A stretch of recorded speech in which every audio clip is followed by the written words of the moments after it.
who knows what happened. I mean, I did talk to Damon Hill a lot, and he said that he got himself into trouble at Tamburello several times when the car bottomed and whatnot. And he said, and I wasn't going anything like as quickly as Ayrton. Uma falha mecânica. E 2, 3 meses depois eu fui jantar com o David Coulter. Ele era piloto de teste da Williams na época, que ele já teve uma falha no volante antes de Imola, testando um Williams. Tinha um problema, ele ficou sem volante. Então eu acho que repetiu. It's really difficult to and wrong to make comments when you don't have enough information. I think maybe the car was a bit too low and he hit the ground. When I saw the Senna movie and we were on board from the previous lap before he crashed, I was surprised how well the car was handling. It was handling well, like the temperatures of the tyres and therefore the pressures were coming up. That surprised me. I spoke to Damon Hill about the steering and he said, look, if the steering broke, you'd see his hands going like that, and he didn't feel that that's what happened. So, you know, we can only discuss what we know. Well, I don't know enough about it to make a definitive, but you know, if you ask me to guess, I think the car was running very low and it hit the ground. And the safety car, it wasn't a quick car. And of course there was a lot of speculation afterwards about had the fact they'd been going so slowly let tyre temperatures get right down, and of course then which sort of lowered the cars on the road, and they're already sort of that far from the road. I saw him going off and I was just passing, and I saw when he go into the wall, it's very, very clear that it must be a technical failure. You cannot go off without a technical failure on this corner, except in raining condition. So it definitely was technically something not right, but I don't know. When they modified, they changed the position of the steering wheel to make Senna fit better, and I think they did in Imola, and maybe they did in a garage, so they didn't do very accurate. And maybe I even doubt that was done without that the top engineer knew. Something done by, let's say, race engineer, chief mechanics. I believe the steering column failed. I believe the steering column failed because I remember we immediately called Nelson Piquet. He immediately said, because he saw from the telemetry, that Senna went immediately on the brake. And he said, a driver, when he has some failure in the car, before going immediately on the brake, he tries to understand where comes the problem. If the say front suspension, rear suspension, because then you can do something differently. If you go so fast, so immediately on the brakes, he said to us, there is only one chance, no steering. O carro foi reto numa curva que não era limite, podia entrar pé embaixo lá sem problema nenhum. A imagem da Fórmula 1 do acidente provavelmente existe, porque foi, por razões óbvias, ela foi cortada, mas seguramente foi filmada até o final. E o carro não descreve a trajetória de fazer a curva, o carro começa a curva e segue reto.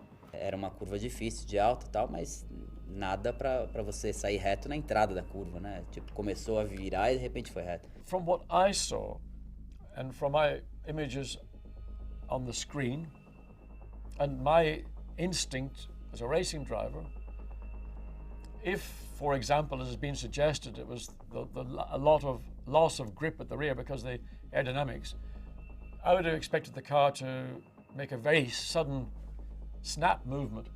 But this just appeared to, just went off. It didn't appear to turn. And that day will be etched in my brain for the rest of my life. Because never would I understand that Ayrton Senna could die in a race car. Not in a million years. Yes, been run over by a bus, but never in a race car.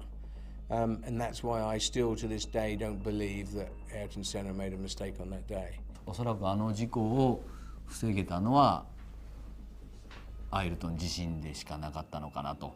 やはりまあこれがアイルトンの素晴らしさですけど、負けることを嫌った。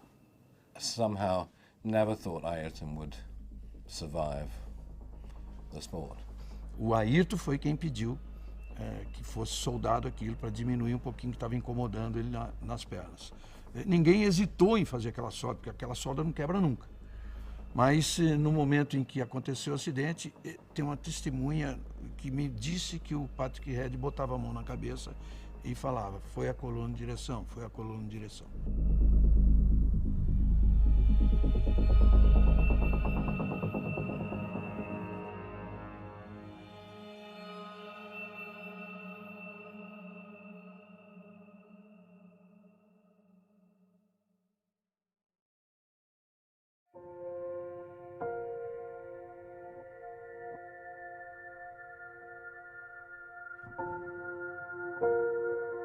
O acidente do Ayrton foi o último acidente fatal até hoje na Fórmula 1. O Ayrton morreu porque o cockpit dele era muito baixo, senão não ia morrer.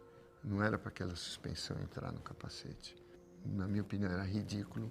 O piloto na época estava com o ombro para fora, porque era o design da Fórmula 1 da época, e nós na Indy já corríamos totalmente protegido, que depois a Fórmula 1 chegou nisso. Hoje em dia você vê metade do capacete. Na época do Ayrton você viu o capacete inteiro. If you remember, the Senna, it was completely outside the chassis. Now you see the protection of the car, the side impact structure. Everything made a big step forward. When he died, Formula One made an incredible big step on safety. I have to say, let's say in a quite cruel way, that if only Ratzenberger would have died, nothing would have happened, because everybody would say, oh, Ratzenberger is not a very good driver, the car is not a very good driver. He had an accident, he died, and closed, like all the other before. The fact that Senna died made the people understand, listen, we came to a moment that the car too dangerous. Max Mosley e o Bernie Eccleston apareceram na televisão e perguntaram lá na BBC: o que vocês vão fazer aí agora? Aí ele falou: não, nós já elegemos o professor Sid Watkins como presidente da comissão de segurança da Fórmula 1. Aí o Sid Watkins não sabia disso, viu pela televisão e falou: olha, agora que vocês me puseram no fogo, vocês vão ter que me engolir, porque eu vou fazer tudo que é necessário para melhorar a segurança. E foi dado a ele carta branca para contratar quem ele quisesse para acabar com esse negócio de morrer piloto na Fórmula 1.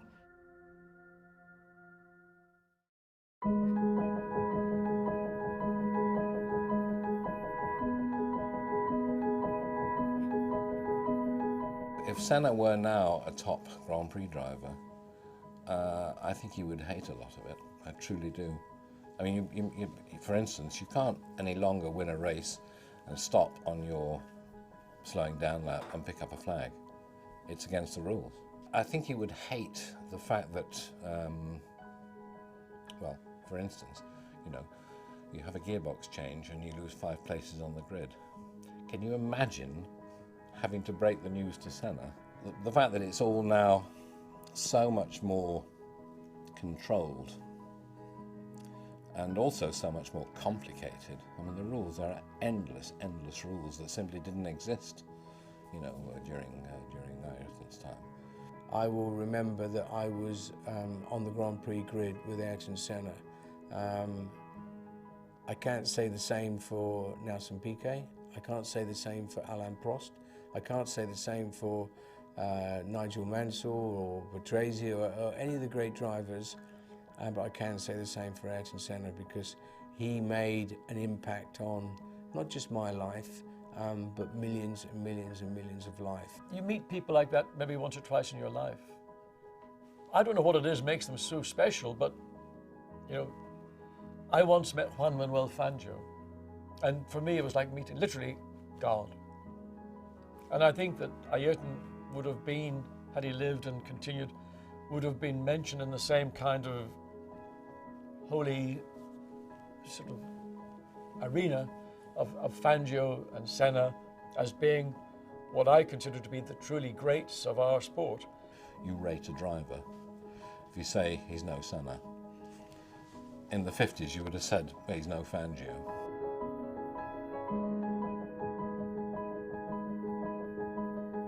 biggest compliment you can do to a human being, even when you're dead for such a long time, that you are still remembered. And when you're remembered, you must have done something very special. Whenever I was asked by a lot of people, who do you think was the greatest driver, so I said, you cannot compare because every century is different, but the only one I can tell you I like is Senna.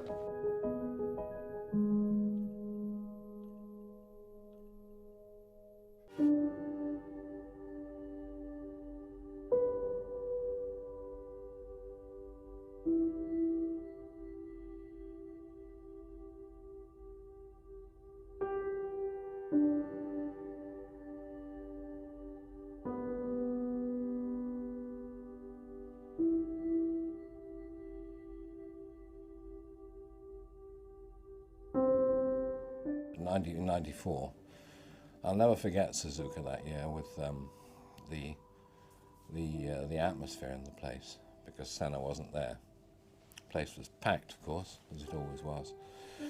And just before the start, I don't know if you can remember this or not, a helicopter appeared, and the helicopter was painted in exactly the colours of Ayrton's helmet. And the helicopter did a slow lap of the whole circuit, sort of at about, I don't know, 300 feet, 400 feet, something like that, whole lap. And at each corner stopped and bowed. And I tell you, it was electrifying. It was absolutely electrifying. There wasn't a sound.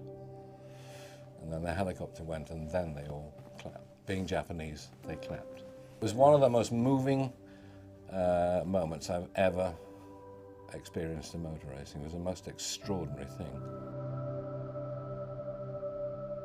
I came to Brazil in 2007, and it was the first time that I'd felt his presence, really felt his presence, you know. It was really, and it's just amazing that one individual could be loved by so many. It's just remarkable and, you know, really inspiring, you know, and it makes me, every day, makes me want to be a better man and be like him. I wish one day that, you know, when my time comes, I hope that even if I have the smallest, you know, 1% of the effect that he's had on the country, I hope I have the same.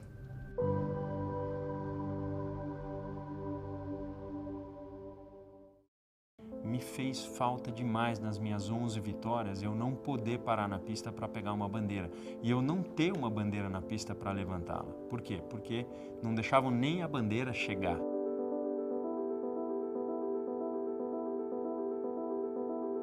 A minha história em si, ela foi conquistada, eu tenho orgulho de toda a minha carreira, mas eu tenho certeza que se ele estivesse lá, ele teria aberto portas diferentes. Rubinho, vem aqui conversar que essa equipe aqui, ela pode ser o canal para você subir naturalmente, né? Eu, por ser brasileiro, acho que ele foi o maior da história do automobilismo. E o legado que ele deixou para nós é espetacular, né?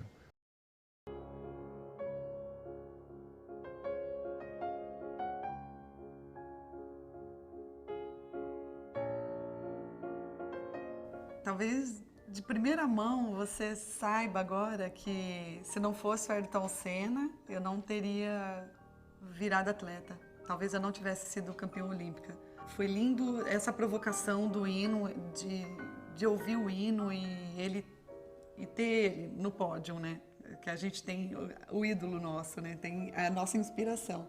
Eu tive muitas inspirações para chegar até uma medalha olímpica, não foi só o Senna, mas ele foi uma delas. Na volta olímpica, foi o Senna que eu vi carregando a bandeira e eu pegar a bandeira da China também e falar, não, vocês me ajudaram a chegar, vocês me apoiaram, o povo chinês. Então eu estava lá para agradecer todo mundo que estava do meu lado, de uma maneira em geral, correndo com uma bandeirinha.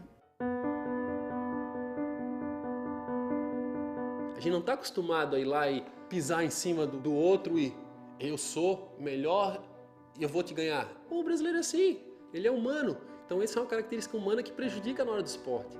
E eu tenho que construir a rotina do vencedor para se tornar o campeão. E isso Ayrton era emblemático. Chegou um momento na minha carreira que eu tinha certeza absoluta que eu ia ganhar. Antes de entrar na quadra, eu entrava e a um ponto já não só eu ter essa certeza, como eu já sabia que o cara já não tinha dúvida que ia perder também. Eu já imaginava pelo outro. Falar assim, ó, puf, amigo, tá bem claro que não vai me ganhar. E acho que o mestre que me ensinou a fazer isso como ninguém foi o Ayrton.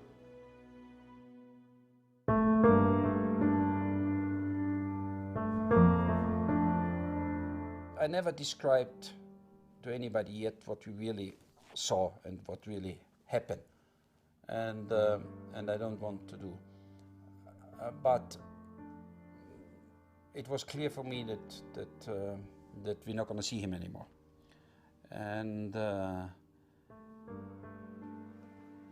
then immediately the day after, you are very sad, but your racing spirit comes back, and you accept it. You deal with it in a way, well, you die with what you love to do.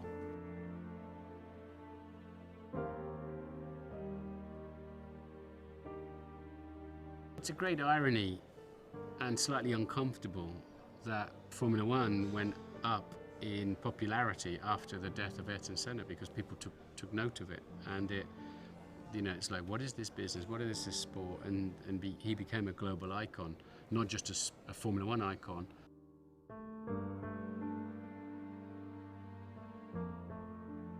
Nós chegamos, mas quando a gente estava dentro do carro, que só aí que a gente viu como estavam as ruas, né, de gente. A narração de algo tão longo e tão difícil te submete a provas, né? E eu me vi em vários momentos provado e reprovado. Se não me engano, foi no momento em que o caixão do Ayrton estava sendo retirado do caminhão do Corpo de Bombeiros na frente da Assembleia Legislativa de São Paulo. Entrou um corte ao vivo de um policial militar chorando. Nossa, eu desmontei, mas eu desmontei automaticamente. Parecia uma coisa parecia que eu tinha tomado um tiro. And they were giving people stickers to put on, and I got an A for Amigos. Donna Nady, his mother, and as soon as she saw me, she ripped off the A and gave me an F for Familias. That was nice. I'm not a very emotional person, but I must admit I did kiss the coffin. O Guerra veio para mim e falou, Betise, alguém decidiu que é o Alan Prost e o Jack Stewart que vão segurar o caixão na frente, porque é por ordem de quantos títulos mundiais. Aí o Guerra falou, as duas pessoas que ele mais odiavam vai ficar bem na frente. Daí eu decidi que eu tenho que dar outro jeito, outro critério. E botei Guerra na frente, Emerson Fittipaldi, Guerra no melhor amigo, Emerson brasileiro mais chegado, e coloquei o Prost atrás do Emerson, e fui colocando, e fui não escondendo os dois, mas que eu acho que era que aí não teria gostado se tivesse assistindo. Concordo com o Guerra, eu teria ficado horrorizado. Then I got an invitation from the family to go to the funeral. They wanted me to be a part of the parade, part of the coffin, a part of the ceremony. And I found that kind of bizarre. And Ayrton's mother, when she spoke to me, said that Ayrton, I always had a big place in his heart because I was one of the few drivers that he respected and he loved. And whether she said that to everybody, I don't know, but that's what she said to me. And let's not forget, this is the person that kind of ruined my career. My wife and some of my friends really don't understand this amazing feeling I have for Ayrton Senna, because he hurt me more than any other race driver in Formula One, and yet I have more love for that man than any other driver in Formula One. And it's crazy, absolutely crazy, but yeah.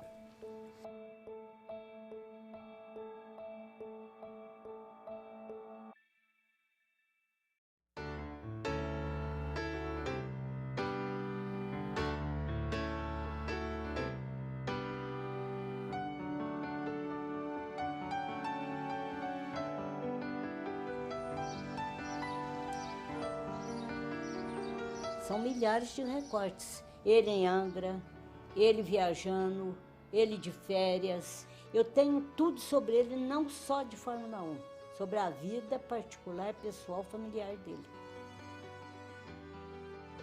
Eu fui apanhando gosto. Eu tirava a página, punha lá, comprava Globo, Estadão, às vezes Folha de São Paulo, e o Jornal do Brasil, que foi um grande jornal também, né? Aí eu ficava naquela expectativa de ver a corrida, só que às vezes eu até ia ver sozinha em outra televisão, porque você sabe que a turma não gosta de prosa do lado, né?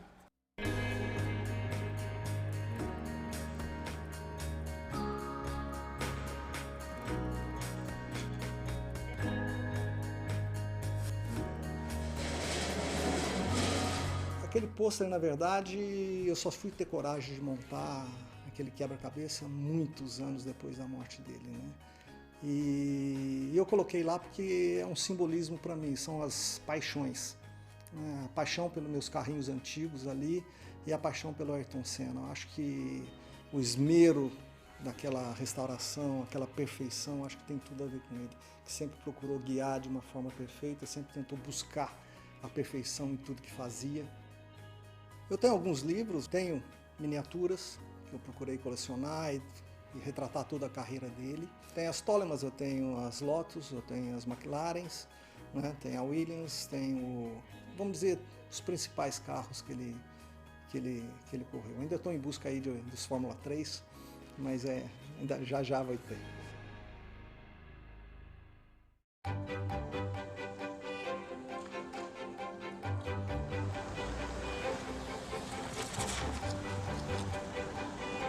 Ó, a gente tem um mural do Ayrton Senna, né? Tem o carro, a McLaren dele, o busto dele, né? Equipe, olha só, rapaz. Essa aqui que deu trabalho lá em Mônaco, aquela vez lá. Tem a foto dele levantando o troféu, lógico, né, cara? Tem as fotos do primeiro carro que ele guiou, foi a Williams, no teste, eu tenho a foto. Tenho ele na Lotus. Olha a cara dele. Você acha que ele tá satisfeito ali? Eram manhãs assim que você podia dormir ao sábado, Senna tá largando lá para trás. Você pode acordar cedo, você pode tomar um bom café da manhã, que você vai ter garantia de um ótimo espetáculo. Ficava, não perdia nada, né? Eu não fazia programa algum quando tinha Fórmula 1. Tamanha era a paixão por Fórmula 1, tamanha era a paixão por acompanhar o Ayrton Senna.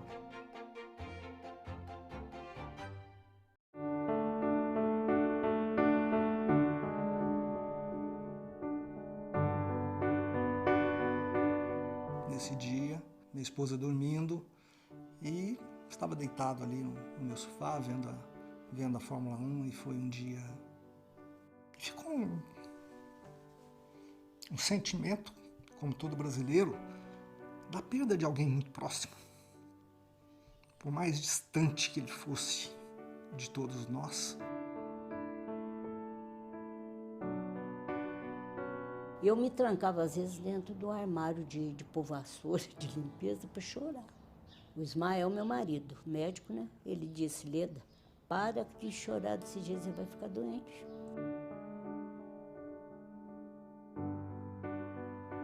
Eu saí da sala, eu fui pro quintal, lá eu aceitei, cara, aquilo, mas foi difícil.